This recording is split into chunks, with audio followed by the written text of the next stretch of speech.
Okay, hopefully we're done with any coughing fits for the moment. It'd be nice, you know. Believe it or not, I don't actually enjoy coughing fits. Oh my goodness. Okay. Maybe.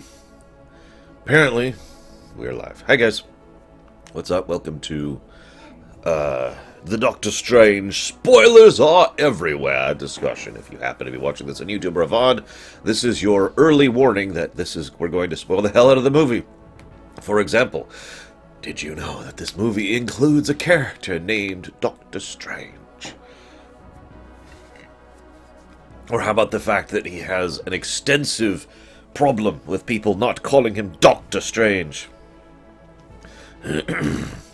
So hello everyone. I do not come to bargain. Although, one thing I really found funny was the Mordo thing. Of the four people,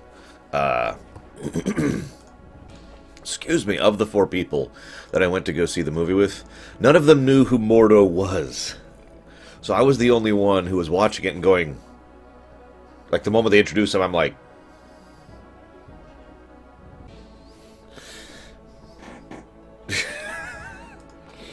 why is he here?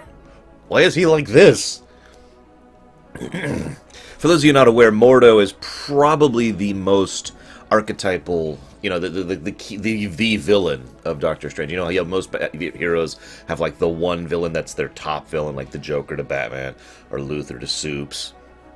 Mordo is that villain to Strange. So I'm going into it like... And he's there, a great actor. I forget the actor's name, but he does a really good job of playing Mordo, actually. But, yeah. So that was an interesting way to introduce his arch nemesis. Was by having him be his teacher and ally. Yeah, the Sinestro to Hal Jordan's another good parallel there. Some people argue who the arch nemesis of Spider-Man is. I think it's actually changed over the years. Because, I mean, Green Goblin is what most people think of there, but then there's also Venom, for example. And then Venom kind of spiraled off to do his own thing. I don't know. And then there's Doc Ock. Like I said, a lot of people disagree on who Spider-Man's arch nemesis is. Which is funny when you think about it. So, excuse me. Before I go any further, as I like to do with these discussions, I want to kind of open the board first, if anybody else has anything to say. I actually have my notes right here. Yes, it is. Okay, I haven't actually started editing yet. I just got it this morning. But I've already slotted it in. It looks good. Looks very good. So...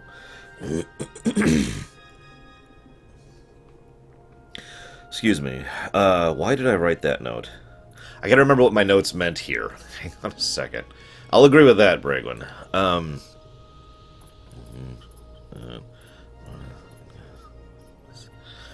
What does that mean?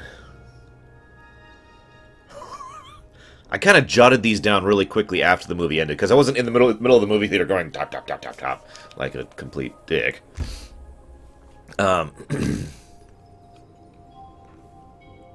It's right.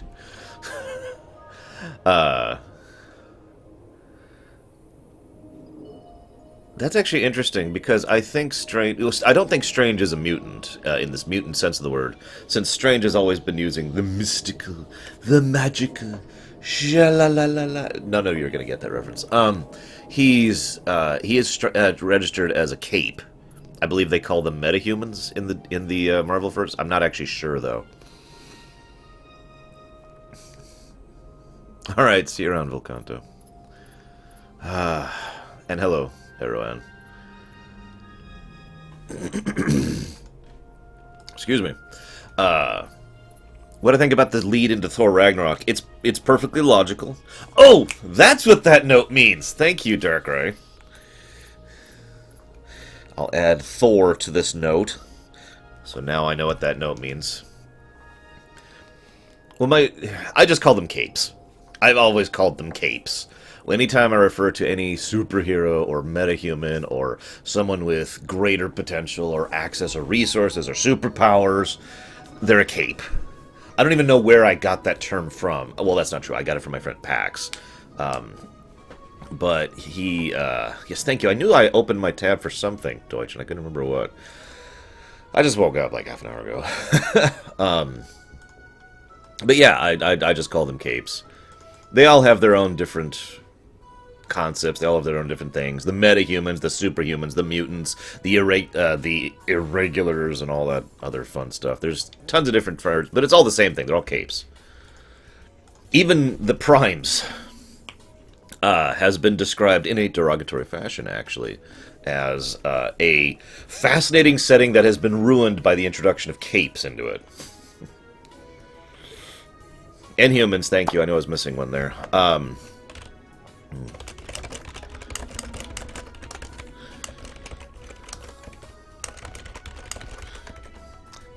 And of course, Incredibles, which is an awesome movie, by the way. If you have not seen Incredibles, you should.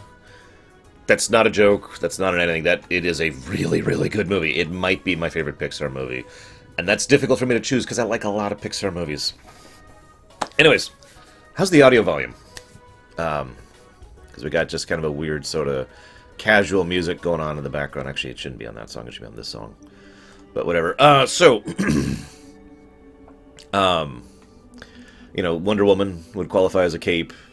Strange would qualify as a cape. Batman would qualify as a cape. And if you don't understand the significance of that, Wonder Woman is... She's not... That's actually hard to describe, isn't it? Her power is basically supernatural. And artifact-y. Whereas Batman has no superpowers at all, but he also happens to have his brain, his drive, and he is at the far end of the bell curve, on top of having a ridiculous amount of money.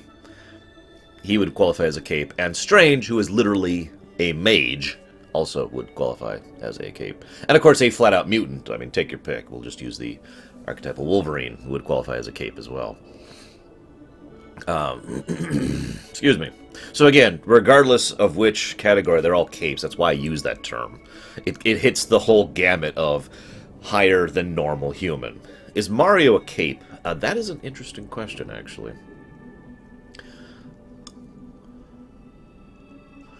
Yes. Hey, Spirit. Are you ever going to post the next turn, man? Okay, so... let's go ahead and start looking at my notes here. First of all, let's get this out of the way. Yes, I liked the movie.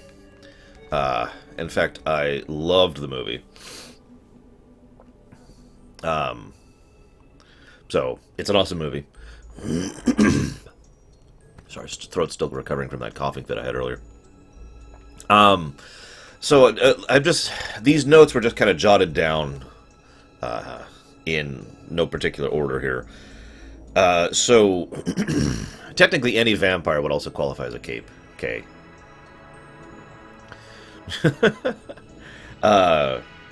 I like the fact that this didn't even occur to me until afterwards. It's funny because in the movie, I thought it was some big deal, and then afterwards, I started thinking, wait, this is so dumb and obvious. And I bet all of you had the same thought. So what I'm going to say at the time felt like a big pronounced, big profound revelation, and then I realized, wait, no, it's completely normal and ordinary.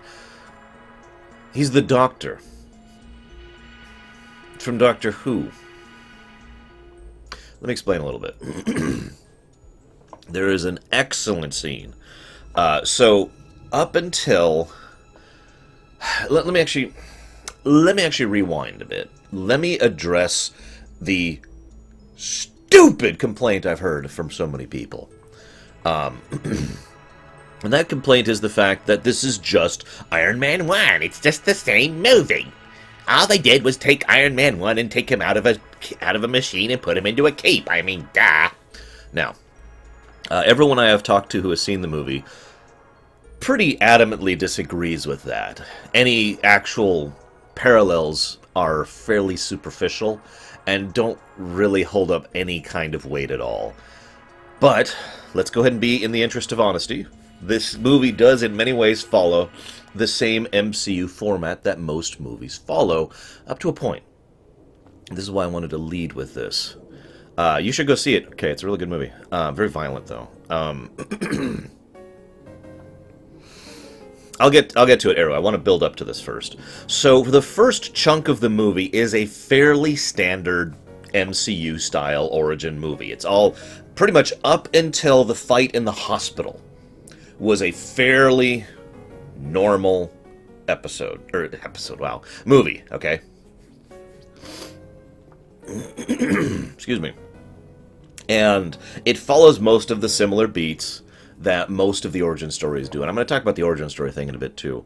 But it leads up to his first encounter with someone at equal level, right? His first fight with something. And then he actually has to he manages to outthink his opponent, and he kills the guy.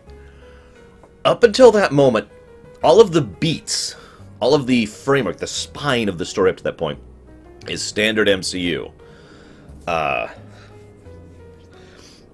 No, that was earlier, Bragwin. I'll talk about the acid scene. I felt like I was watching an old Disney flick, let me tell you what. The elephant's on parade! So up to that scene, he's there, he's normal, we see a little bit of his normal life, we see he's arrogant, and we see the people that are related to him, and then the big tragedy happens, and the recovery starts to happen, and the recovery fails. He's at his lowest, starts to recover, finds this new thing, the suit or the superpowers or whatever. There's something that allows them to keep going on, and then the training happens, and then they have their first thing where they're still unproven. They still don't know what they're doing, but they fight their first enemy who is more than just a normal, ordinary mook, and they defeat them. All of that is fairly standard origin story stuff. What changes is the moment he kills a guy. He flips out over that. I loved this. He flips out over it. Not because it's weird, not because it's cosmic, but because he just killed a guy. And from then on, the movie starts to take a different path from your normal origin story thing, and starts to emphasize how different Strange is to the others. Now, as a quick aside, the movie makes several references to the Avengers and the MCU, so it is part of the MCU. I mention this because I actually didn't notice. In the very, very beginning, you actually see Stark Tower. I completely missed that. That's my fault. But then there's it's like 40 minutes until the Avengers are name-dropped. And all of a sudden, the Avengers protect the world from this other thing. I'm like, yes, it is part of the MCU. Because there was some question about that leading into it. And then, there's a few other references later. And, of course, Thor shows up in the mid-credit scene. But the point is, the Avengers, what they do is kill people. Now, I don't mean that as a negative thing. To quote Mordo, there's many ways to help people. Some ways you heal people, some ways you kill people. Both can be a form of help.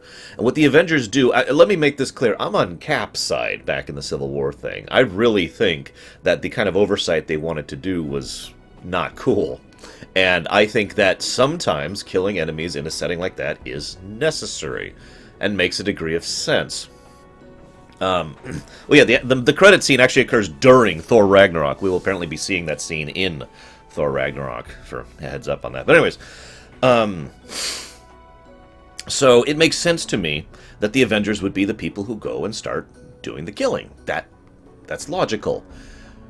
But Doctor Strange doesn't want to be that kind of hero. And the next several minutes after that break point when he flips out, yeah, exactly, Arrow. As soon as he flips out over the killing, the very next thing that happens is they're like, all right, now we need to go kill more guys. And he's like, wait, no, wait, no, wait. I don't, why? And then the very next thing is they go to fight, I don't even remember his name, Eyeshadow guy. And that's the first moment when it clicked with me that he was the Doctor from Doctor Who. Because, I mean that in a good way. I know the Doctor's reputation is a little tarnished nowadays, but I mean there's the opponent, here's me, I could fight them, or I could try to think around the problem. So he shoves everyone into the mirror realm to prevent them from going from accomplishing their goal. Yeah, the mascara panda guy, exactly. I can't even remember his frickin' name. No offense to the actor, it's just he was kind of a blah character, to be blunt. But so he does that move, pushes them into the mirror realm because they can no, and it actually stops them from completing their ritual. So he does succeed at his goal. Then Mordo's like, by the way, they're stronger in here than the other world. And he's like, ah, crap. But that was so I like that. No, I don't mean literally. I like it because it's trying to think his way outside of the problem, but it doesn't portray himself as super smart or super better. It's just he's willing to think in directions other people aren't. He did make a mistake, but it was a mistake born of ignorance. If he had known they were stronger in the mirror realm, he might have been able to think of some other way around the problem. And this continues throughout the rest of the movie at this point. He, again, so as Eru most clearly delineated, he is the healer of the group. The Avengers are out there. He's the guy trying to heal and restore and trying to outmaneuver things rather than simply battering them into submission. And again, I'm not bashing the idea of battering into submission. That is a necessary component of a good team, of a good superhero concept. But yeah, he's the Doctor Who person. He's the person who is trying to outmaneuver the situation and outthink the situation. He has a more personal power than the Doctor does, but it's the same outside-the-box thinking. And I like that. I like that a lot. There was also one scene, and I leaned over to my sister to mention this. I don't think she even heard me. Excuse me, there's this one great scene where I realized, yeah, you're fine, Kemek. I realized how they were just nailing this on the nose, because how many MCU movies end with this big scene of devastation? You know, city destroyed, city block destroyed. Avengers ended that way. Iron Man 1 ended that way. Iron Man 2 ended that way. Thor ended that way, even though it was just a sleepy town in New Mexico, I think. But most of the MCU movies end with collateral damage. It's kind of a normal. It's not even actually just MCU things. It's superhero movies tend to end with a lot of collateral damage. There's two exceptions to this right off the top of my head. Two really big exceptions. The first exception is actually Ant-Man, where the big collateral damage scene was a bunch of toys in a kid's playroom. That was so awesome. I don't know if I've discussed that on my show, but I praise the hell out of that scene, because if you ignore the fact that it's kids' toys, it's the same as every other MCU scene. Big devastation, buildings getting knocked over, and the train getting knocked to play. If it wasn't toys, it would be copy-paste out of just about any other collateral damage scene in an MCU movie. But then every now and again the camera zooms out to normal size and you just see the...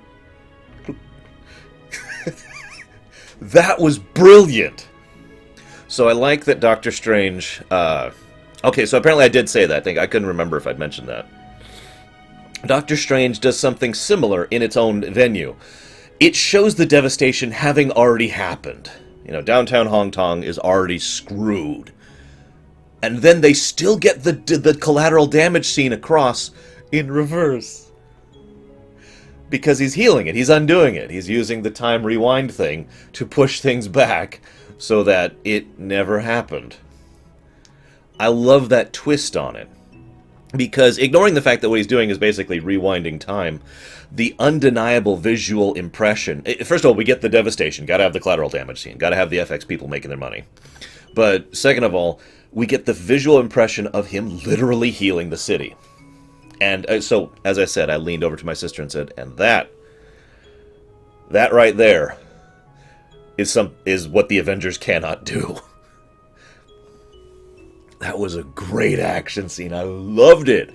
And brilliant effects. I do have to absolutely praise. It's very rare I look at the special effects of a movie nowadays and praise them. But those special effects in this movie were phenomenal, especially for that rewind devastation scene. And then, of course, it's like, all right, we can fight Mordo. Or, excuse me, that Mordo says we can fight Mascara Guy. Kilias? Is that was his friggin' name? I thought they were going in that direction, Kemek. I'm not sure if I would have liked it or not, but it did seem they were going in that direction. I think it'd be more accurate to say the Ancient One just was a little more out of her league than she'd like to admit. Just my impression of that. But so I loved it. You know, he's like, all right, we can do this. We can fight him. And Strange is like... And then Strange goes and thinks his way around the problem. He outthinks his enemies. He outmaneuvers his enemy. And what I love about it is, again, that's the Doctor kind of mentality. It's the thing only Strange can do. Not just because he has magic, but because of the way he thinks. But I loved it because it makes so much sense that the demon guy, I can't even freaking remember his name right now, but would be so affected by that. Because what Strange did, he was experiencing pain in exchange for what he wanted. Strange knows what pain feels like. That's normal to him. Demon Guy has no idea how time works. The concept of linearity. Dormammu, thank you. He has no idea the idea of that. So, he was introducing something utterly alien to Dormammu, whereas he himself was just dealing with something he was used to. And I love it. I've come to barter, or bargain. I can't remember how it's... I've come to bargain. I've come to bargain. I've come to bargain. And it's funny because at first Dormammu's like, this is a joke, right? I can deal with this. Kill, kill, kill. And each time his voice just gets a little bit more screwed up until the end he's like, stop! Stop! And you can tell Dormammu is just in agony. Because the concept of linear time, the concept of this loop, is so utterly alien to this creature. And so it's like, stop! Stop! Why are you still doing this? And then it gets to the point where he's just frustrated. Gah! I'll kill you this way. Will that work? No? I'm gonna kill you this day. Okay, fine. What are your terms? Make it stop. Make it stop. I loved that. Brilliant. Brilliant way to think around the problem. Yeah, he did, Kemek, exactly. I don't know, actually, Arrow. Yeah, it's been suggested that they did that for a while.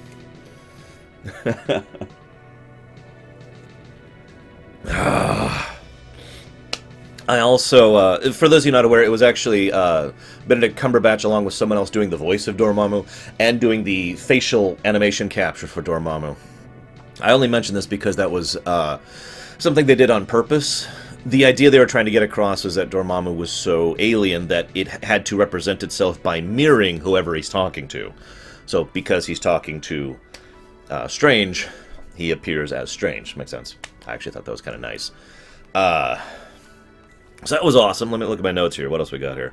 One of the things I loved, I really do like this concept so much that I'm probably going to borrow it for several of my own settings. The idea of someone as intelligent and precise as a neurosurgeon being a good mage. That makes a lot of sense to me if you adhere to the idea that magiry is another form of science. Magic follows its own rules, that kind of a concept. We've talked about this several times before. And so someone with that kind of dedicated mind, that's someone who is that precise, someone who is that clinical, who is that capable mentally, in my mind, would make a very good mage. And I like how they actually pretty much showed that in the film, how he was going way better than everyone else, not because he's the chosen one, not because he's some great gifted person, it's because he was a freaking neurosurgeon. A brilliant neurosurgeon, actually. And, that would also make sense to me, Deutsch, depending on the type of magiry you're using, actually. Obviously, in this setting, since magiry was a script, it would make sense. I agree with that.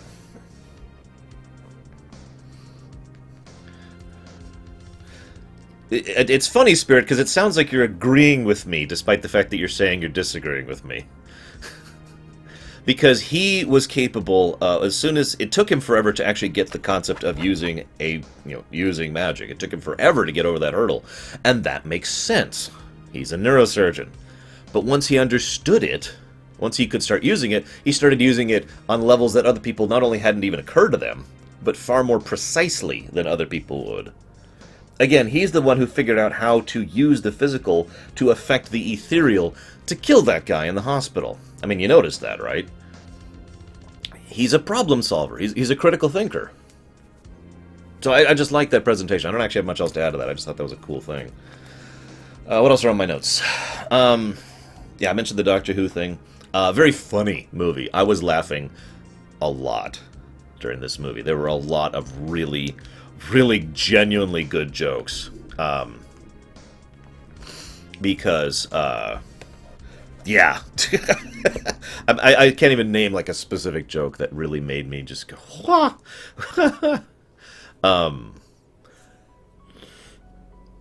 I would argue that Strange is much better of a human being than House, but that's because House is a despicable human being. What's that, my mantra? No, it's our Wi-Fi password. I love that! We had the theater almost to ourselves, which I actually liked in a weird way, because it meant I didn't have to hold back. I laugh very loudly when I'm genuinely laughing, and so just... Yes!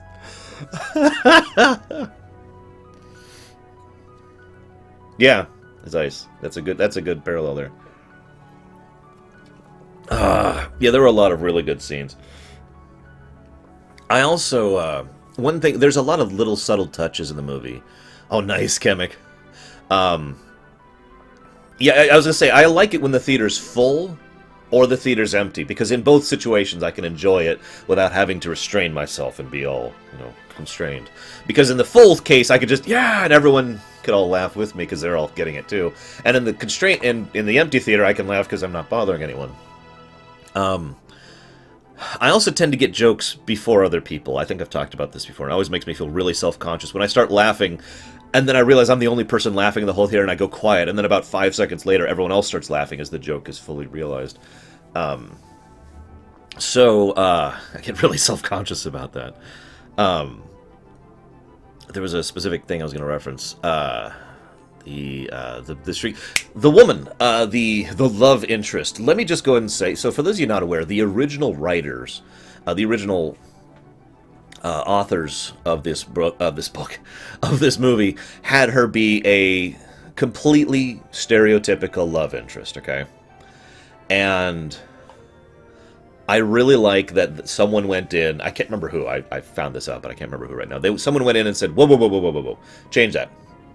And they shifted her from being someone he meets, as the person who takes care of him in the ER and then falls in love with him, to someone he met way before the movie began and already had a pre-existing relationship of, and was still, and this is very important, friends with. I really liked how it was more about the two of them caring about each other as friends, with a little bit of a romantic tint to it, rather than your typical movie love interest. I thought that was a nice presentation of it. And there was one scene I was actually just cringing at, because I'm like, oh my god, they're going to kiss, and I felt it was just going to ruin it. But they didn't kiss. She kisses him on the cheek, and then she goes, and that was nice. That was exactly what it should have been. I liked that. Yeah, it was very close, Kemek. You're right. It was very close to when they started to shoot it, that they changed it like last minute. It's why several of the scenes are unchanged, like the ER scene I just mentioned. I do like how he demonstrates through action how much trust he puts in her, by the way. 2 times when he needs someone now, where does he go? Who does he go to? Who does he turn to? I like that automatic trust thing. I'm sure you could argue that there's a little bit of the Pepper Potts thing, who else do I have, who else can I trust, kind of a thing. But I still think it was a good presentation, that despite any of his mockery of her or any of his previous comments, when the chips were down, he went straight to her, no one else. I also thought it was a nice little touch that when he was trying to save... Yeah, he literally... the heart in the hands thing, just like in Iron Man. I also very much like the scene, even though it's a small scene, when he's about to perform neurosurgery on the Ancient One, he turns to the guy he mocked earlier and is like, here, would you please do this? It was a very small touch, but it was significant to his character because it was the first time he acknowledged that it was okay that he couldn't cut it. Part of his whole presentation, his character development throughout this movie, is not just about him stopping being an egotistical prick. It takes him most of the movie to get to the point where he can recognize that, and arguably he doesn't. It's more like he has to get to the point where he has to understand that it's okay to fail, which is a different lesson. Which I thought was a really nice presentation of that. Yeah, I agree, Baroness. I think her upgrade from the comic is superior to the comic presentation. And I like that. I've gone on record saying before, I like several characters in the MCU better in the comics. She's a good example of that. Stark is probably my go-to example of that. Stark in the comics is a bastard. But, Tony Stark from the MCU, he's an awesome guy. I'm in hell. Yes, we have a dead. I have fervently disagreed with the idea. And I was like the first thing I talked about, actually. I love the fact that they didn't go with the Cassandra Truth thing. I hate Cassandra Truths. I hate them. I hate them. I hate them. It is my blunt opinion that most of the time writers use Cassandra Truths as a way of generating false drama, melodrama. For those of you who don't actually know what I mean, because I had to explain this when I was in the theater. A Cassandra Truth is when the audience knows A, and one of the characters knows A, and nobody believes them. And things go to hell as a result of it. And so often, oh God, so often during fiction, the one character who's like, oh, this is, I have magic. Nobody believes him. And he can't prove it. And so, melodrama and you're just stupid, and it turns into just a mess, and God, I hate that crap. Yeah, you gotta believe me, exactly. I like how it looked like they were gonna go with the Cassandra Truth just for a little bit with the woman, and then it's like, okay, here's the, oh no, you're totally using magic, and then his ethereal form just pops in, immediately sidelined that. And then she's still disbelieving, and then he goes through a portal. Yeah, I know, right, Kay? I hate how people misuse Cassandra Truth. Yeah, exactly, Arrow. There's a portal in the utility room. Okay, if you don't want to tell me, that's fine. Okay, open the door, there's the portal. I love how they sidelined the Cassandra Truth immediately. That was going to drive me crazy. And I like how quickly she acknowledges that, okay, there's something going on I don't know about. Got it. And then, of course, the mop falls. That was a great scene.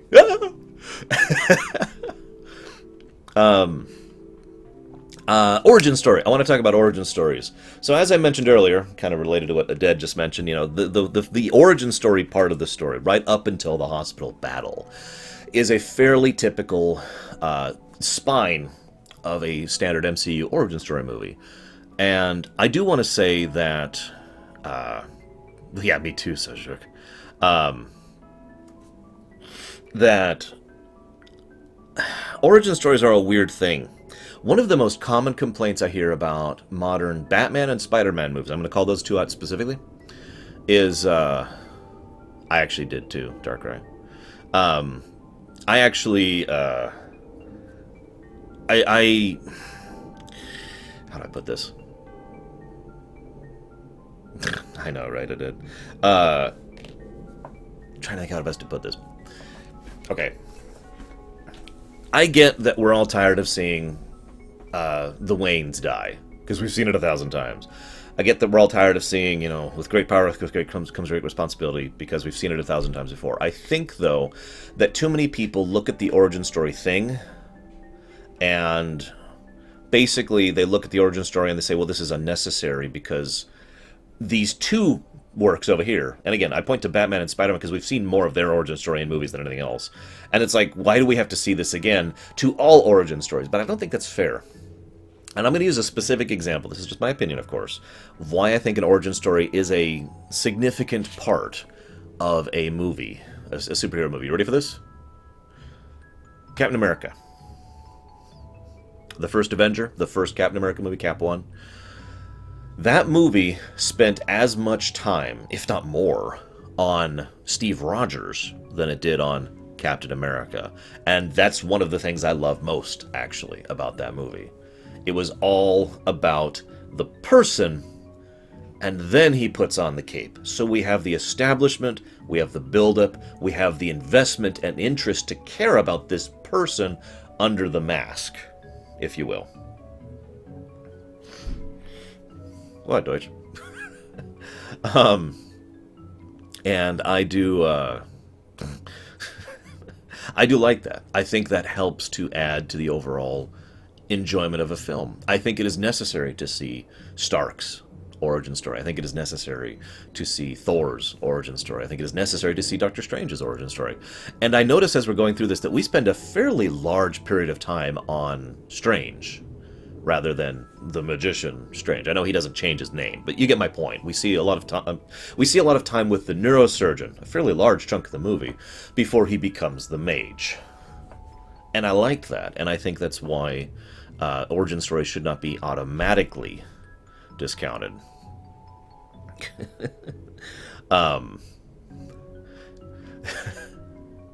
Is this a test? The thing I find interesting about that, though, is I'm not sure... Yeah, exactly, Arrow. That's a great way to put that. I'm not sure if the human part of the story was doing the most that it could. Let me explain what I mean by that. One could argue that he has a complete personality shift after the tragedy hits him, and that's probably one of the other things that people tend to attach this to Iron Man. Tony Stark before was an unrepentant prick. Tony Stark after was someone who had just gone through severe personal trauma and was trying to cope with it in the only way he had available to him. A plot thread that would carry with him for the next 3 movies, actually. Strange, by all intents and purposes, the doctor, let's call him neurosurgeon, before appears to be just an unrepentant prick. In fact, the reason he gets into an accident is because he's being an arrogant prick. He's like, well, I can drive this fast, and I can drive this well, and I know exactly what I'm doing. And he gets into an accident as a result of it. There's no hint of the doctor, if you will, under that. But I think that this is just my opinion, and I may be giving the movie too much credit. So I'll let you guys argue with me on this. But it is my opinion that that was done on purpose because, again, it's not about him being a prick, because he's still a prick afterwards. It's about him being unbeatable. Several mentions are made to him having a perfect record.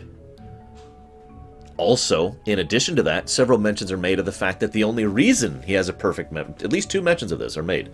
That the only reason he has a perfect record is because he cherry-picks his cases. He only picks cases that are challenging and that he knows he can beat. This is a man who wants to win, who wants to be the best, who wants to be on top, who wants to be the superior individual, right? It's that arrogance, it's that ego. As I mentioned, I feel his major character development was him accepting that failure is acceptable, as opposed to just being a better person. So I think it was a good way to showcase the man who refused to lose, rather than to show him being a bastard. Just my impression of that. Because if you really look at it, the way Cumberbatch plays him is, aside from one single scene, he doesn't come across as an actual bastard. Just very, very arrogant. The one scene I'm referring to is when she comes to help him, and he's just yelling and ranting at her because he's deranged, basically, at that point. So again, I don't think his arrogance really goes away. I don't think his dickery really goes away. It's his arrogance that goes away. Make sense? So anyways, that's my impression. That's how I think they were going with that. Also, that crash scene, for those of you not aware, I've been run over by a car. I know exactly what that's like, and I've never been in a car crash, per se. Well, that's not true. But, yeah, that made me wince quite a bit. Anyways, yeah, exactly. He's desperate, he's destitute, he's running out of money. They show several times his suite in the city, and yeah, that's not cheap. Simply being able to keep the bills up without being able to be a neurosurgeon. And of course his hands. I like how they go out of their way to make absolutely sure the viewers see his hand behind the wheel when the wheel is shoved forward into, or excuse me, the dashboard is shoved back into the wheel. They made sure that the audience saw that, just so you see exactly what's happening. Now, let's be honest with ourselves. He should have frickin' died. A car collision at that speed? You can die from a car collision at 30. So, let's ignore that for a moment. He was lucky. He was actually genuinely lucky to be in good a shape as he was. Yeah, that was a nice touch, Kemek. I got the strong impression personally that he was literally selling off stuff to keep the bills paid. But yeah, seeing his hands just crushed in there, that made me wince so hard.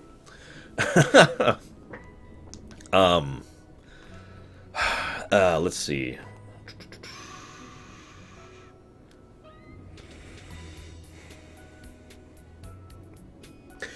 One nice touch is that even though he arguably has the power to do so, yeah, exactly, no help for hours. It's horrifying. Even though he arguably has the power to do it by the end of the movie, he goes out of his way to never fix his hands and never fix the watch. Now, I'm going to open the board a little bit. Why do you think that is? Why do you think... yeah, the luxury... I don't either, guys. Why do you think he would do that? Hey, Formosan. Yeah, exactly, Spirit. I agree with you completely. He could have made quite good money being a neurosurgeon teacher, but, you know...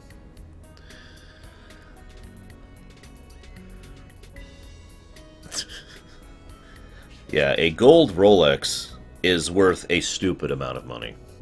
There was a special message on the watch. It was a watch given from her. And it's funny because he took that watch with him to the thing, which we didn't even realize except in hindsight. I like Bragwin's answers. I like Caladrius's answer.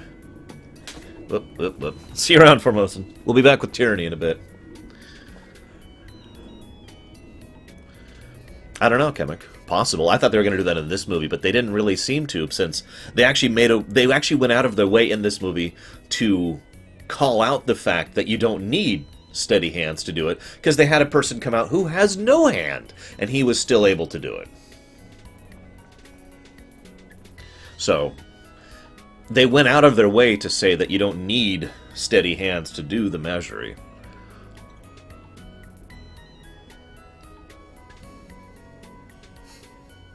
Now, I'm kind of with most of you, most of the responses I'm seeing in chat here, the idea that he wanted the reminder. The fact that he didn't need steady hands to do what he does, and the fact that he didn't want to cheat. He wanted to remember what had happened. He wanted to remember how it worked, and he wanted to remember... Yeah. He wanted that as his significant point.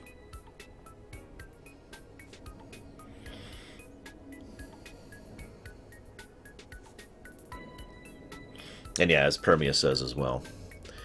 Sentimental value, basically.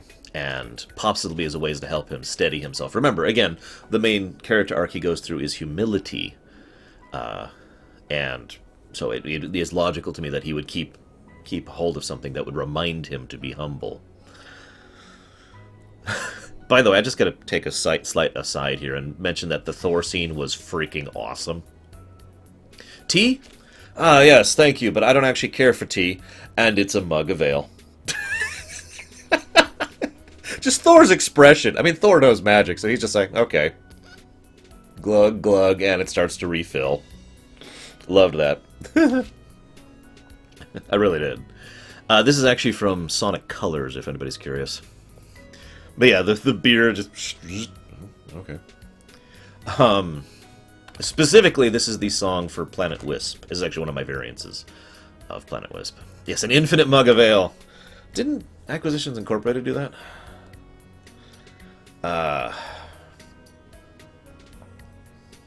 So, speaking of which, how many other people, hey Golvag, how many other people were completely blown away by what was discussed during the mid-credits scene? That would have been funny, Kemek, if he'd actually done it, and then the cup just kind of reforms and there's another beer. Maybe he refilled it quickly, because you notice he didn't have a chance to... He sipped, and then as his hand is going away, it starts refilling. Maybe he did that on purpose, just to make sure that he didn't smash it on the ground. Also, I like the casual reference of what I believe is now the 4th Infinity Stone. Most likely the Stone of Time. In the necklace that he was wearing. Yeah, exactly, Baronessa. So, yeah, I'm right with you, Spirit. So, that reveal is actually a really big deal. The way Thor 2 ended, and the way it's mentioned in future works, including in the show, Agents of S.H.I.E.L.D., it's basically mentioned that Odin is Loki. And the impression we're all given is that Loki freaking killed Odin. Remember, the last time we've seen Odin was when Loki was impersonating a guard looking up at Odin. You remember that? That's the last time we've seen Odin. And the clear impression is that Odin's frickin' dead. That Loki took him down or usurped him or something. And we don't know exactly what happened, but now Loki is just impersonating Odin and ruling in his stead. Now we all of a sudden learn that Loki and Thor are working together on Earth to look for Odin.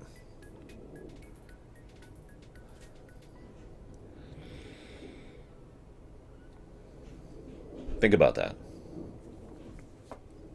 What the hell happened? And when did it happen? And why did it happen? That just opened so many questions. Now, I did a little looking into it after the fact. Apparently, very, very little of Thor 3, Ragnarok, is actually going to be occurring on Earth. So that's probably a scene that happens right at the beginning of Thor 3. And they're going to find something on Earth that's going to lead them away, and then the rest of the film will be off Earth. But what the heck? Why are they on Earth looking for him, first of all? Why are they looking for him at all, and why are Loki and Thor working together? Lots of questions there. Lots of questions, and I really am not sure what to make of it. Okay, so we had the Tesseract, we had the staff, which also is now in Vision. We had the Aether, we had the Orb, and you're right, so that's 5 actually. We're up to 5 now. Maybe Zeiss. Maybe Odin's doing his sleeping thing? I mean, I don't know. That's the point. Something that I assumed, I just took as writ, is suddenly been thrown in the air by that mid-credits scene, and I'm just like, oh my god. What? His father's missing? Why? I don't... What? Where's he going? What's he doing? Why is he on Earth? What's... Yeah. And of course, Thor Ragnarok isn't coming out until, like, next frickin' November, so we're not even going to find out for a while. Sorry, guys. Huh. I only have one other comment about the movie, so I'm just going to kind of open the doors. Does anyone else have anything else they want to discuss, or ask, or talk, or chat about regarding the movie?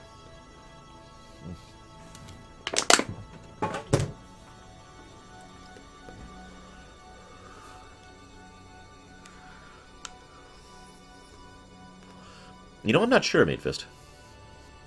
Yeah, go ahead, Kevin. I actually very much like Lukey. Yes. Yes, it is, Corellis. Died for the graphics. Oh, I'm sorry. There's actually 2 things I needed to talk about afterwards. Forgot about that. So I've got 2 more things to talk about. I've got to talk about the acid trip. That's why I chose this background. And I've got to talk about the other thing. Yes, the fact that Hulk has a major role in Thor 3 is very interesting. And very curious. Very, very curious. For those of you not aware, there's been a lot of resistance to there being another Hulk movie. Most of this has been studio related, because the previous 2 Hulk films didn't actually do that well financially, regardless of what you think of them.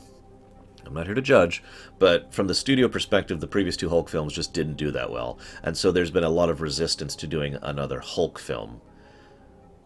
Whether that's a good idea or not is going to be debatable, but I do think it's a little bit of an artificial thing, basically. I don't think it's valid. I think it is possible to make a good Hulk movie, even ignoring World War Hulk or Planet Hulk. Now, as I was going to say to Darkrai, that this is what I was leading towards. I imagine aspects of Planet Hulk are going to be present in Thor 3. Yeah, I know, right? I did. And yet, for some reason, they're still okay with making Spider-Man films. There's a new Spider-Man film coming out next year, I think, actually. Which will be, it'll be the MCU Spider-Man, and Tony Stark will be in it, consequently. I'm a little amazed they got Downey Jr. to agree with that. Why was Mordo so pissed at the ending? Well, that's one of the other two things I wanted to talk about. Oh yeah, there's still rights issues with the Hulk, aren't there? God, frickin' copyright garbage. I'm sorry. I get it, I know, but it is such an obstacle to creative works. It really is.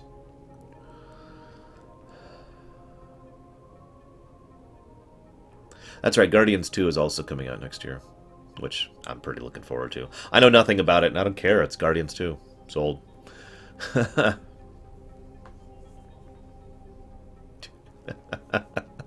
I liked that too, Schmeidolf.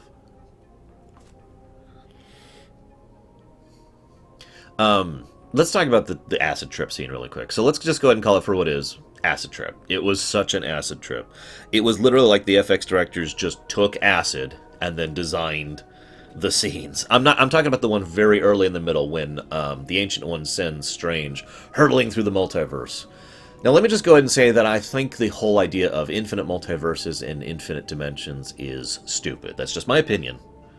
I think it's a scale problem again. I think it's a problem that writers like to use it too much as a get-out-of-jail-free card. And I think it's a little bit ridiculous, to be completely honest with you. To quote one of my favorite books of all time, the idea that whether I get up for breakfast in the morning or whether I decide to have breakfast later can create an entirely new universe is kind of ridiculous. And I agree, I think that is ridiculous. But, ignoring my personal feelings on the matter, I found that scene hard to watch. I'm curious if anybody else did. Just tea. With a bit of honey. Seriously, though, I found that scene genuinely hard to watch. It actually made me feel kind of nauseous on several points. Again, I was reminded very strongly of a lot of the old Disney films. For those of you not aware, all the old Disney films have they're all mandatorily, that's a joke, but every one of them have a scene, which is the acid trip scene. Every old Disney film has this. If you go back and watch them from Snow White on up until, I'd say about the 80s or so. And I was most strongly reminded of the Elephants on Parade. I referenced it earlier. The Elephants on Parade. Hooray. Hurrah. If you don't know what I'm talking about, don't stress it. But I was very much reminded of that scene. But yeah, it got a little bit too motion sicknessy for me, and I had to just kind of do this after a bit. It was very well done. As I said, I give tons and tons of credit to the FX department.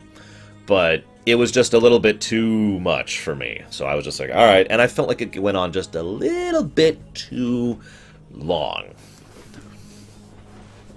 So, just my opinion. Sweet! Oh! But I do want to give even more praise than I've already given to the FX department because of the folding reality effects. I don't know what else to call that. They actually developed a custom algorithm that would just do that with existing terrain, so they didn't have to manually adjust, like, these buildings or this street or whatever. They could just apply the algorithm to any given area. So the city doing the folding in on itself, or the buildings just kind of, the rock of the buildings just kind of folding over itself, was brilliant. Very visually distinct. And that's important because it separates Strange from all the other MCU movies. Because we already have magic in the MCU, remember? This is magic! And that's different than magic. Even though they present magic as sort of a formulaic programmed thing, what they are presenting with the folding thing was a completely different thing.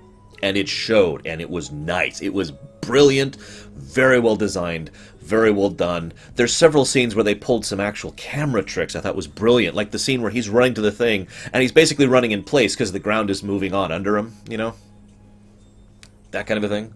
There's a few other scenes like that, too. They play with perspectives and angles, and it was just I cannot praise them enough. They deserve a medal. They deserve a raise. Whatever it is they want for doing all of the incredibly brilliant effects. I also like the fact that they bothered to put in a visual distinction between what most people use for magic, which is the sparks and the flame, to anyone using Dormammu's magic, which is the splinter of reality is what I started thinking of it as. Shunk, and yeah, it was very believable looking. I'm trying to remember. There was a scene. Yeah, exactly, Arrow. There was a scene when they first went into the mirror dimension. And not when they first went in. After the hospital battle, when Strange put Mordo and the Mascara guys into the mirror dimension to prevent them from enacting their plan, a lot of those scenes felt like they were basically actually happening. Like there was actually, and of course they're using real camera angles, actually capturing real footage of cars and stuff. So they had real footage to work from as a baseline, but it looked real. It looked realistic, not just believable, and that was brilliant.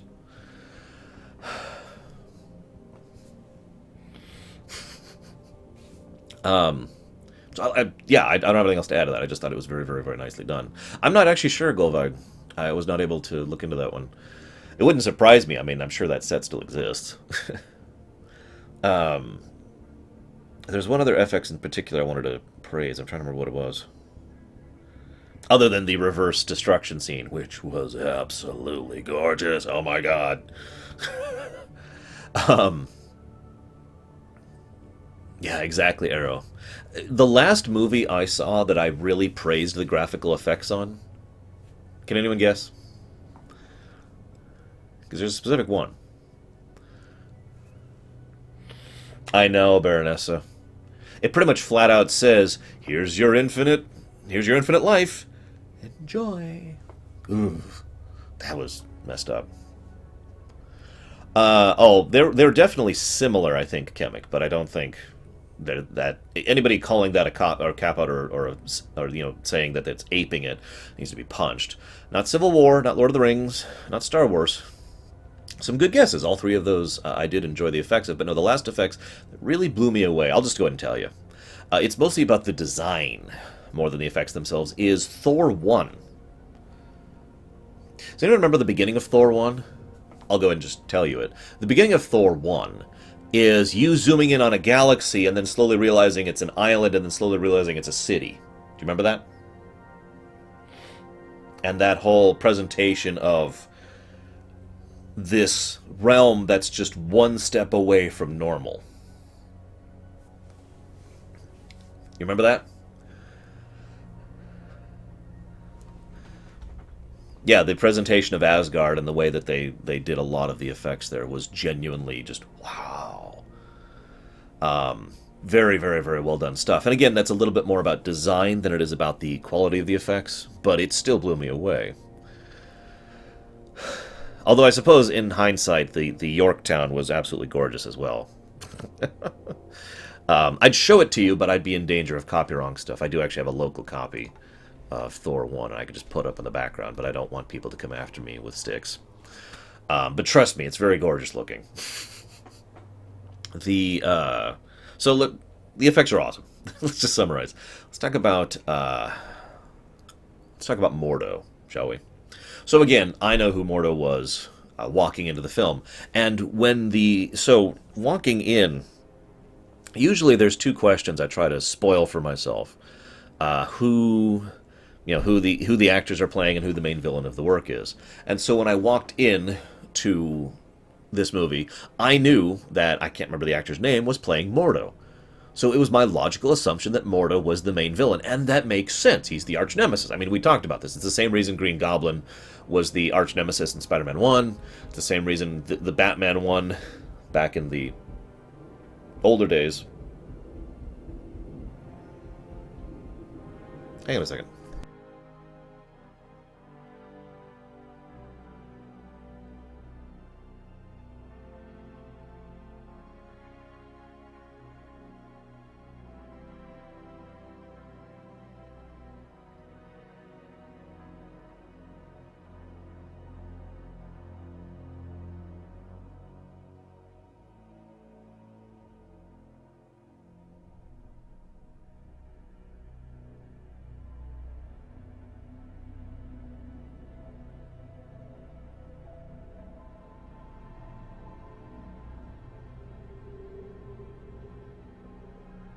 Sorry, I heard what that sounded like knocking, and I was weirded out by it. Anyways, so as I was saying, So I knew Mordo was going, so I assumed Mordo was the bad guy. I was actually very pleasantly surprised to find out he was not. He was basically Strange's teacher. But let's talk about Mordo's conclusion. No, Magister, no, no, no, no, no, no, no, no, no, no. So, Mordo, let's talk about the way Mordo thinks. It's presented throughout the movie, but it's so subtle that it's actually interesting to me.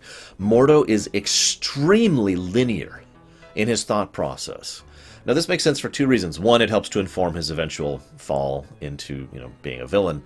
But two, it's a great way to contrast Strange. Remember, the whole point of that presentation, I talked about this before, was Strange thinks outside the box completely.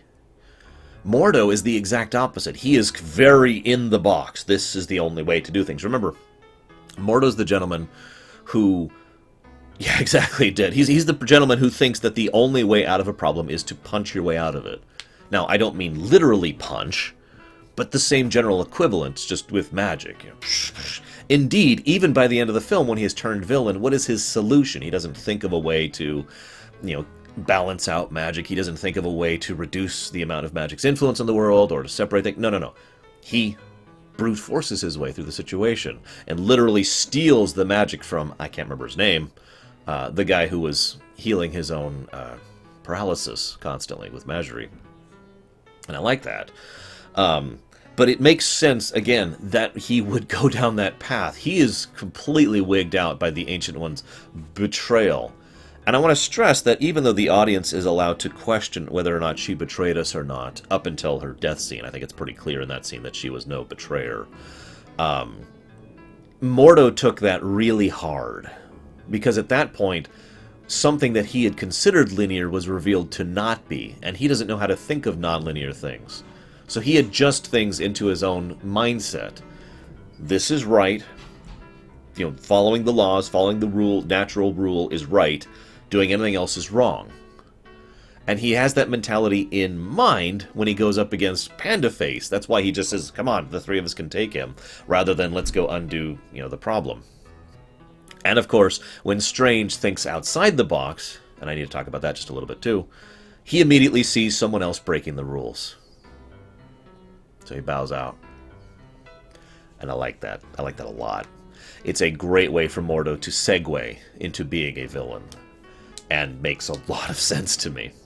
I also want to say one other thing. I've often felt... I'm one of those people who agrees with the...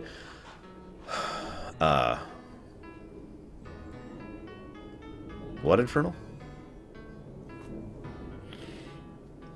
Yeah, no kidding. Very slippers up.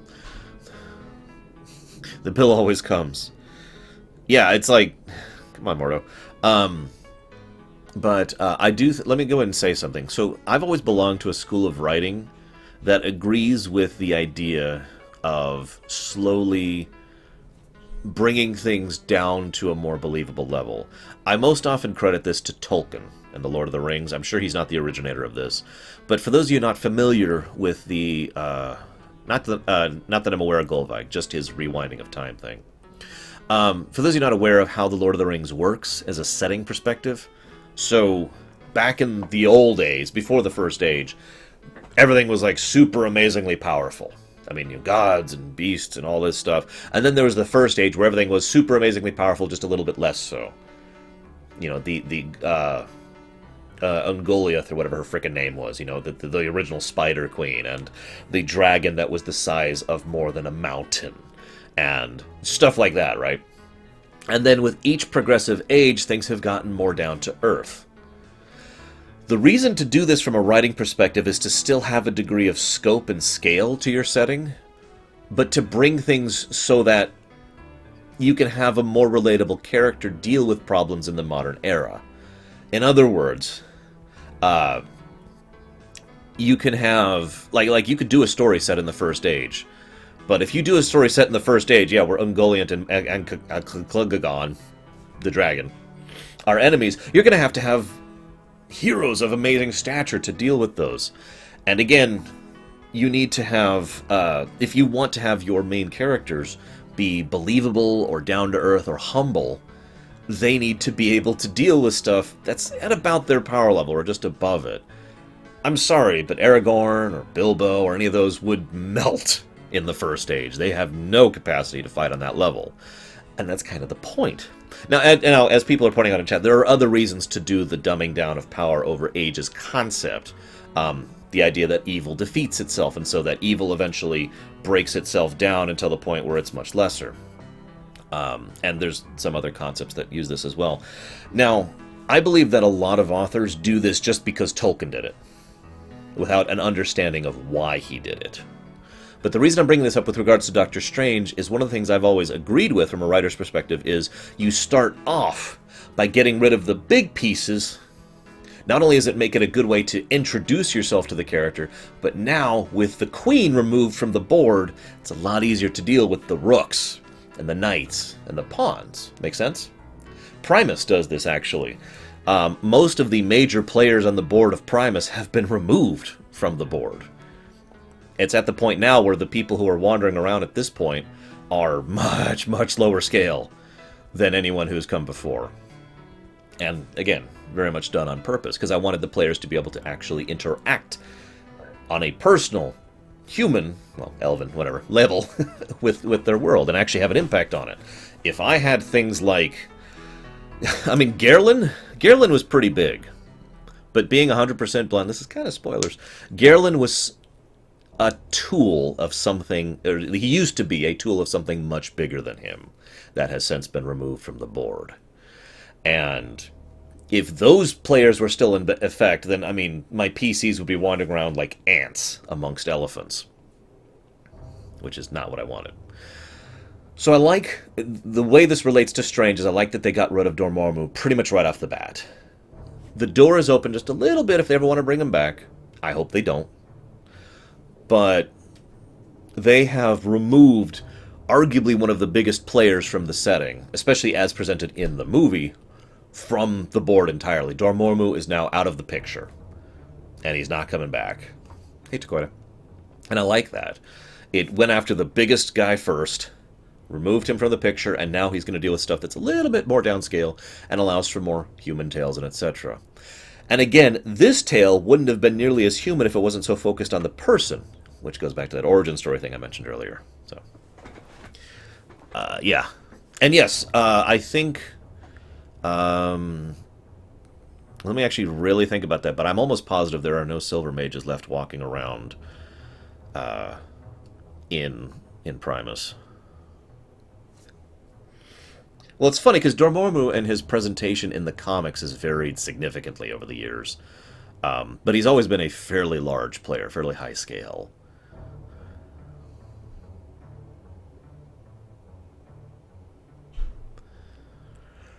Oh, excuse me. But yeah, he will probably be our next big crossover guy, because, duh. That's about all I've got. Does anybody else have anything else to ask or talk about with regards to Strange?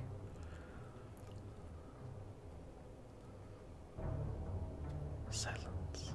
Tense silence. Glare silently.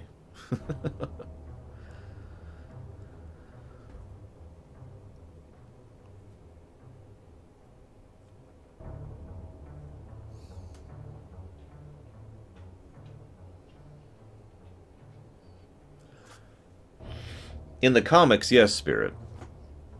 In the movies, that's debatable, since the movies are their own continuity, which kind of do their own thing. I would still say Strange is very high tier, though. At the very least, based on just in the MCU and nothing else, I would say he's at least on the tier of Vision and the Scarlet Witch. Oh yeah, the cloak was awesome. No, go ahead and ask it, Arrow. Why not? What do I think they'll do next with Strange? Well, aside from his obvious cameo in Thor 2, I'm not actually sure. But construction-wise, it would make the most sense for the next Strange movie to be all about Mordo. But I'm not sure they're going to do that. They could just have Mordo be a background character for whatever they're doing next.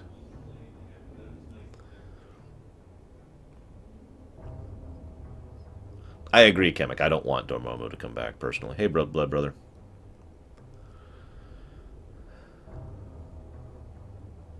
That's a good question, Arrow. Two possibilities. One, we just never saw it. After all, there wasn't much aspect of light in Warcraft 1. There was a little bit, but not much. Or two, because they're actively removing the light from the movie universe. Infinity War is 2 years from now, I think? 19? I'm not sure. Maybe it's 18, because I know Infinity War is going to be a two-parter as well.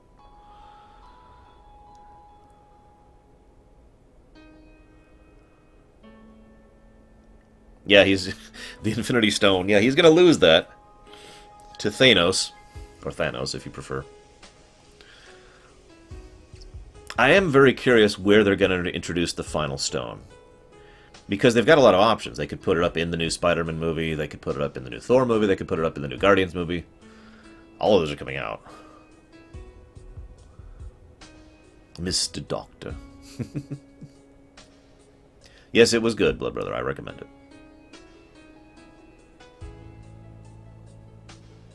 So 2018 and 2019. Okay. I don't know, Chemic. We know Stark's going to be in the Spider-Man movie, but that's all I know of personally. I do have a forum, Eru. I even have a section of the forum that's just for spoilery stuff. No stones in Guardians 2? Thanos could have the final stone, but to my knowledge, he actually has no stones as of now. So let's go down the list. We've got the orb, which is being protected thanks to the Guardians. We've got the staff, which is in Vision's head now. We've got the Aether, which is being protected by... Well, last I think we saw the Aether was with the Collector. I'm not sure... I'm not sure if we know about that. Of course you can, Magister. Why couldn't you? The Tesseract, of course, being held in Asgard. And the Time Stone, which is being held by the mages. So yeah, I'm pretty sure all 5 stones are currently accounted for. Although I have a feeling that's going to be upset since Thanos just took back the frickin' gauntlet.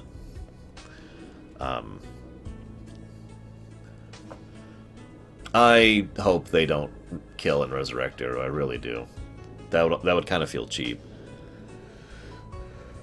It's very rare that a movie pulls off killing a bunch of people and resurrecting them correctly. In fact, the only example I can think of off the top of my head is actually Galaxy Quest. Yes, there's a 6th stone, the Soul Stone.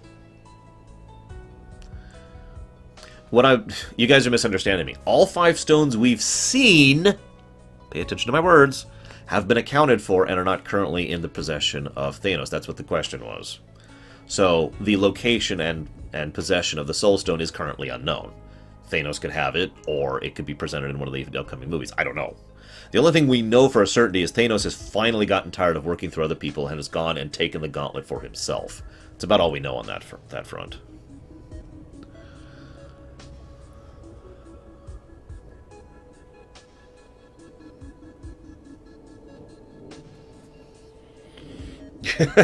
Damn Avengers. Well, I suppose that depends on how you define it, Schmeidolf. The first Infinity Stone we saw would have been wherever the Tesseract was first introduced, which I think was Captain America 1. We didn't know what it was at the time. If Thanos gets all the stones... So this is one of those weird things. In the comics, when you have the gauntlet and all the stones, you control reality. Just reality. So how strong that will translate into the MCU, I have no idea. I will say, and I actually like this, a lot of the power levels have basically been dragged down quite a big chunk in MCU. Most of the characters are actually much weaker than their counterparts, and I like that. Again, it makes it a little more down-to-earth, makes it more believable, and I think it's necessary for a live-action piece because some of the power levels in the comics are ridiculous. Galactus isn't actually that strong when you really get down to it. That is a very good question, Kimmick. I don't know. I mean, the whole point of the Infinity War is to prevent him from getting the gauntlet and all the stones. And Lord knows that several of the plot threads running through the movies thus far have been about preventing the stones from being misused by whomever, even if they don't know about Thanos or his existence.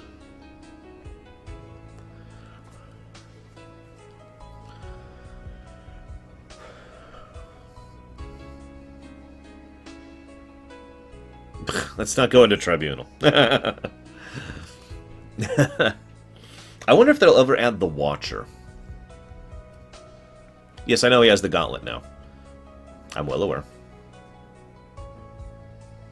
Will Death show up? That's a very good question. They've already hinted at the Death thing once at the end of Avengers 1. But that, I think that was mostly just done so people would know absolutely who that was. Ryan Reynolds shows up as Deadpool. What are you doing? Give me that. I've also had some disagreements about how exactly Thanos got the gauntlet. Some people think that Thanos bust his way in to steal it. Some people think Loki just let him in. We'll see.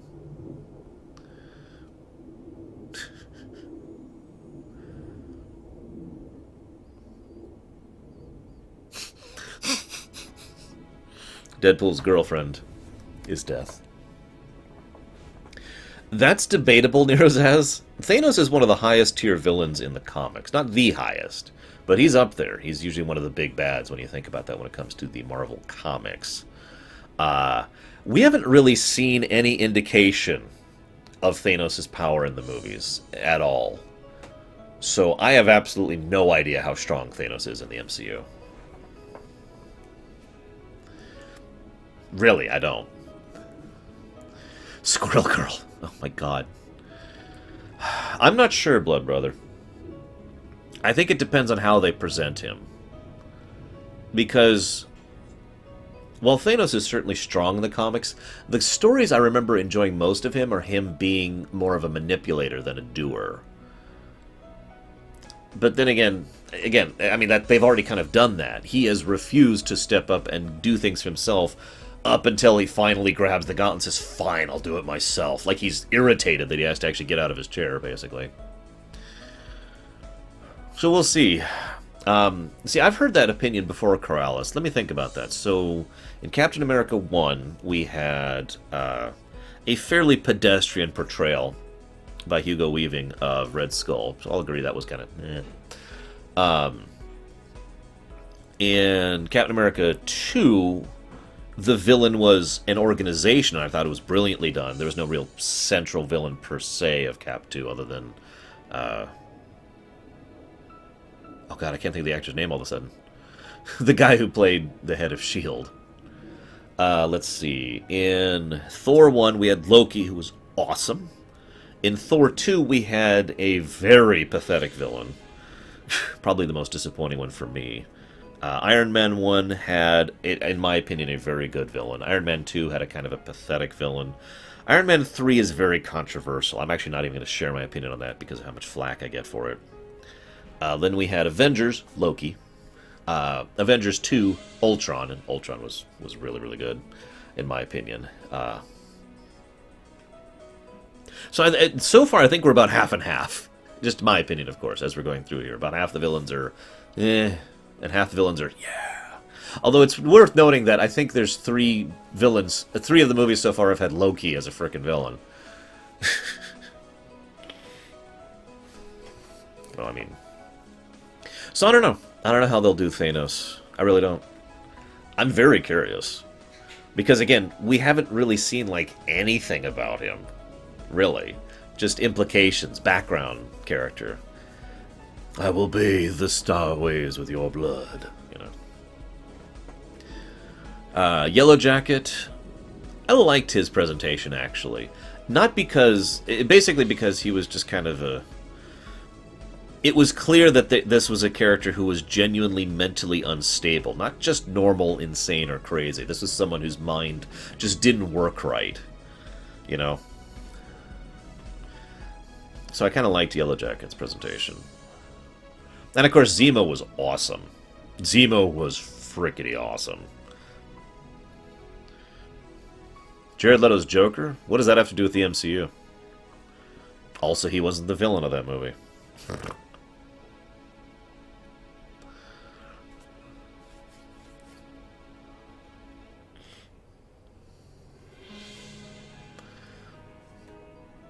Trying to think. What other villain? Let me just pull up a list real quick here.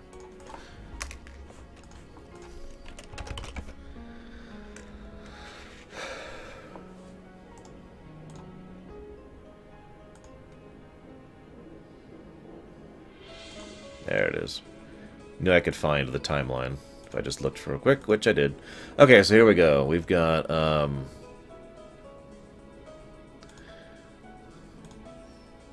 actually, this is a literal timeline. That's actually not what I want. I want the movies. Okay, here we go. So we had I can't actually remember the bad guy in the Hulk movie. Oh, it was Abomination, wasn't it? Not that I disliked that actor. I just felt that was kind of meh. And then we had Iron Man 2. I already talked about that. Thor was Loki. Captain America was Red Skull. Avengers was Loki. Iron Man 3 was Mandarin. Thor 2 was the Idiots. Captain America Soldier was the System, which is brilliant. Guardians of the Galaxy was Emo guy. I can't think of his name. Who was the bad guy in Guardians of the Galaxy? I didn't actually feel he was a particularly effective villain, but I think that was kind of the point. If that sounds weird, but my point is, I felt like the villain, whose name I can't even remember, of Guardians of the Galaxy, wasn't even, like, Ronan, thank you. I didn't even think Ronan was the point. Ronan was the guy who was 100% serious. Ronan was the guy who was like, I will destroy the galaxy. I will ruin the lands. I will bathe everything in blood and death. And the Guardians are like, just complete... Yeah, exactly. He was a very hammy zealot, and I thought that was his point. So even though I wouldn't call him a very effective villain, he was a very effective role for that movie, because it was such an utter contrast to the Guardians themselves. What are you doing? Just total lack of understanding. Like, what are you doing? Dance off, buddy. Come on, let's do it. He's just... What? Because it just doesn't even compute for his brain the level of ridiculous he's staring at. So I think he was effective, even though he was kind of not a great villain. Then we have Age of Ultron. I already talked about Ultron. Ant-Man, which had Yellow Jacket. Where's the upcoming? Oh, here we go. Maybe this is it? No. What are we at? Phase 3 now? I would call it a plus. I just wouldn't call him an effective villain. Okay, so here we go. Doctor Strange just came out. Guardians is coming out. Guardians 2. No idea. Spider-Man. I have no idea what they're doing with that one. And Thor 3. I actually don't know what the villains of all three of those works are going to be. Panther's going to be 2018. Then Infinity War. And then Ant-Man and Wasp. And then Infinity War 2. And then Captain Marvel and Inhumans will be after that. Huh.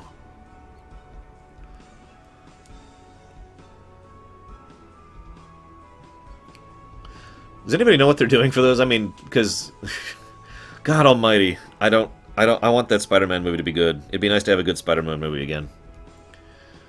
Well, yeah, I mean, we know Thor Ragnarok is going to have the Hulk. I just don't think he's the villain of the piece. Although that would be interesting, wouldn't it? They might have. I mean, the thing I'm looking at right now is still to be announced for the Inhumans. Thor 3 has Hela. Interesting. Well, Guardians of the Galaxy 2 is coming out May 5th next year. Spider-Man, the movie, is coming out July 7th next year. Thor 3 is coming out November 3rd next year. Black Panther is coming out February 16th, 2018. Infinity War 1 is coming out May 4th, 2018. Ant-Man and Wasp is coming out July 6th, 2018. Infinity War 2 is coming out May 3rd, 2019. And Captain Marvel is coming out March 8th, 2019. Oh, that's true. Vulture. Vulture's going to be in the Spider-Man movie. Which is such an interesting thing to do, because Vulture is so pathetic.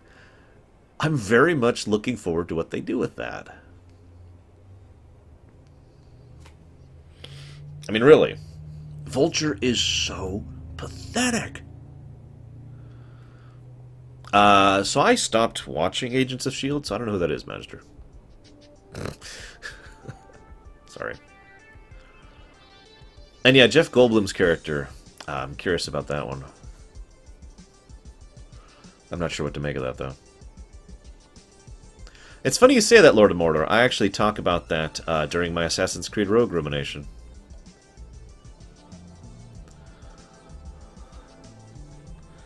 I talk about that exact same concept. No. Now, they also have a few other things kind of on the books, including an, and I quote, untitled Avengers sequel. That's going to be happening after Infinity War. I don't know what to make of that.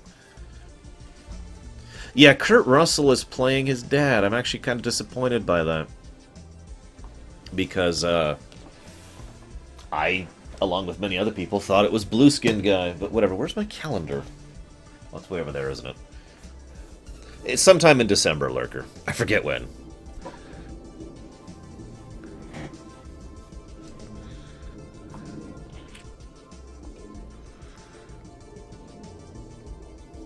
So far, I'm not worried about Rogue One. We'll see where they go from that.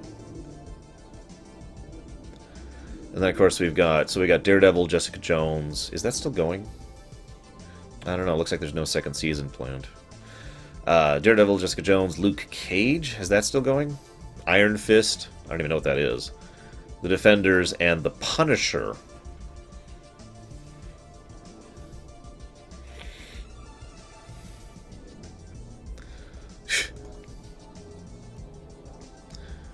Yeah, exactly, Equalitas. Like I said, Vulture's so pathetic that I'm very curious what they're going to do with it. If you don't know how pathetic he is, just look up a picture of him sometime, and you'll understand just by looking at his picture. I mean, seriously. You know what? Here, hang on. You want to know how pathetic Vulture is? Look at this. And no, I have not, Irwin. I kind of don't pay attention to TV right now for obvious reasons. Don't really have time. And my time may even be reducing in the future because of things beyond my control. Anyways. Let's see, Punisher stuff. So we had the... I think we've only had the 2 Punisher movies. Also, there was the comic book series where the Punisher became supernatural. You remember that one? Yeah, for those of you not aware, Vulture in lore, let's just talk about his lore rather than how pathetic he looks there, is a crook who is old and balding, and he wanted to keep stealing things, so he got these wings and he went to steal things. And that's pretty much Vulture at the end. There's really nothing else there. In some of the continuities, they've tried to push him in a different direction. I'm curious what they'll do with it. There's been some concept art of how Vulture will look in the movie, but none of it is definitive yet, because it's all just concept art, so we have no idea what he's actually going to look like. Yeah, Lex Luthor, except not smart. That's the thing. When I say Vulture is pathetic, I don't just mean that as an insult. Part of his character is the fact that he's stupid. He's literally just a petty criminal who happens to have this stupid suit with wings on it. But again, there's other versions of Vulture out there. So I have no idea what they're going to do with that. Anyways, I'm going to pop off here and get ready for Tyranny, the continuation of that. So I hope you guys will join me for that. Because if you don't, that will suck. See you around, guys.